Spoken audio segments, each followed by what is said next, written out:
ഈ ഒരു പിണ്ടി ഡെക്കറേഷൻ്റെ മേക്കിംഗ് ആണ് ഈ ഒരു വീഡിയോയിൽ നമ്മൾ മെയിനായിട്ട് കാണിക്കുന്നത്. അതുകൊണ്ട് സ്കിപ്പ് ചെയ്യാതെ മുഴുവനായിട്ട് തന്നെ കാണണം കേട്ടോ. ഇത് കണ്ടു കഴിഞ്ഞാൽ നിങ്ങൾക്ക് ഈസി ആയിട്ട് പഠിക്കാവുന്നതേ ഉള്ളൂ ഇതെങ്ങനെയാണ് ചെയ്യുന്നതെന്നുള്ളത്. അപ്പോൾ ഇരിങ്ങാലക്കുട ഫസ്റ്റ് പ്രൈസ് നേടിയിട്ടുള്ള പിണ്ടി ഡെക്കറേഷനാണിത്. കുണ്ടുപറമ്പിൽ ജോസേട്ടൻ്റെ മകൻ ജാക്സൻ്റെ ഭാര്യ റെൻസിയാണ് ഈ ഒരു ഡെക്കറേഷൻ ചെയ്തിട്ടുള്ളത്. ഇരിങ്ങാലക്കുട ഫസ്റ്റ് പ്രൈസ് കിട്ടിയെന്ന് മാത്രമല്ല, ആളൂർ ടൗൺ അമ്പിനോടനുബന്ധിച്ച് നടത്തിയിട്ടുള്ള പിണ്ടി ഡെക്കറേഷൻ കോമ്പറ്റീഷനിൽ സെക്കൻഡ് പ്രൈസും ഇവർ തന്നെയാണ് നേടിയിട്ടുള്ളത്. അപ്പോൾ ഒരുപാട് പേർക്ക് ഇഷ്ടമായിട്ടുള്ള മനോഹരമായിട്ടുള്ള ഒരു പിണ്ടി ഡെക്കറേഷൻ ഐഡിയയാണിത്. അതുകൊണ്ട് തന്നെ ഇതിൻ്റെ മേക്കിംഗ് എല്ലാവരും കാണാനായിട്ട് ആഗ്രഹിക്കുന്നുണ്ട്. അപ്പോൾ നമുക്കിതിൽ ഡീറ്റെയിൽ ആയിട്ട് ഇതിൻ്റെ എക്സ്പ്ലനേഷൻ തരുന്നത് റെൻസി തന്നെയാണ്. അപ്പോൾ എല്ലാവരും ഈ ഒരു ഡെക്കറേഷൻ എങ്ങനെയാണ് ചെയ്തിട്ടുള്ളത് എന്നുള്ള ആ ഒരു ഐഡിയ നമുക്ക് കാണാം.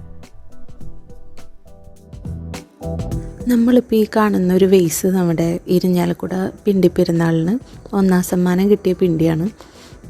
ഈ വെയ്സ് എങ്ങനെ ചെയ്യുന്നതെന്നുള്ളതിൻ്റെ ചെറിയൊരു എക്സ്പ്ലനേഷനാണ് ഇപ്പോൾ കാണുന്നത്.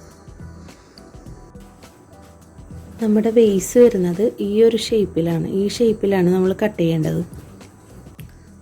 നമ്മൾ ഈ പിണ്ടിയുടെ ഏറ്റവും നടുഭാഗത്തായിട്ട് സിലിണ്ടർ ഷേപ്പിൽ, അതായത് നമ്മുടെ പിണ്ടി ഇറക്കാൻ പാകത്തിന് ഒരു സിലിണ്ടർ നമ്മൾ ഉണ്ടാക്കിയെടുക്കണം. ഏറ്റവും താഴെ ഒരു സർക്കിൾ കാർഡ്ബോർഡ് കട്ട് ചെയ്ത് സർക്കിൾ ഷേപ്പിൽ കട്ട് ചെയ്ത് അതിൻ്റെ സെൻറ്റർ പോർഷനിൽ ഈ സിലിണ്ടർ നമ്മൾ പശ വെച്ച് ഒട്ടിക്കണം. ഞാൻ ഫ്ലെക്സ് ക്വിക്കാണ് ഉപയോഗിച്ചിരുന്നത്.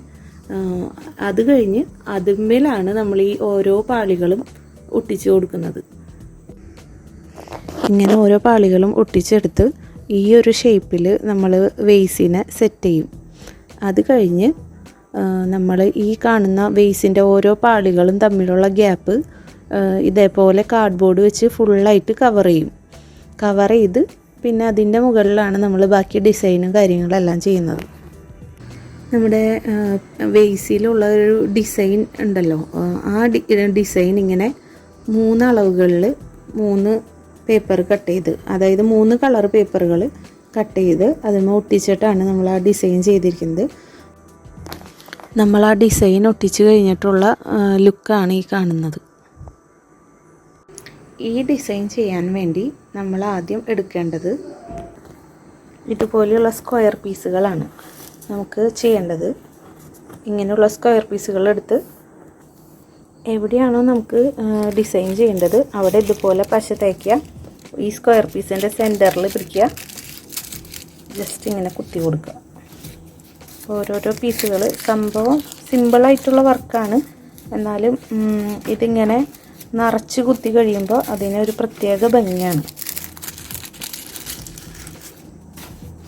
നിറയെ ഇങ്ങനെ കുത്തി കൊടുത്താൽ മതി. ഈ ഒരു ഡിസൈൻ മാത്രമേ നമ്മുടെ പിണ്ടിയിലുള്ളൂ.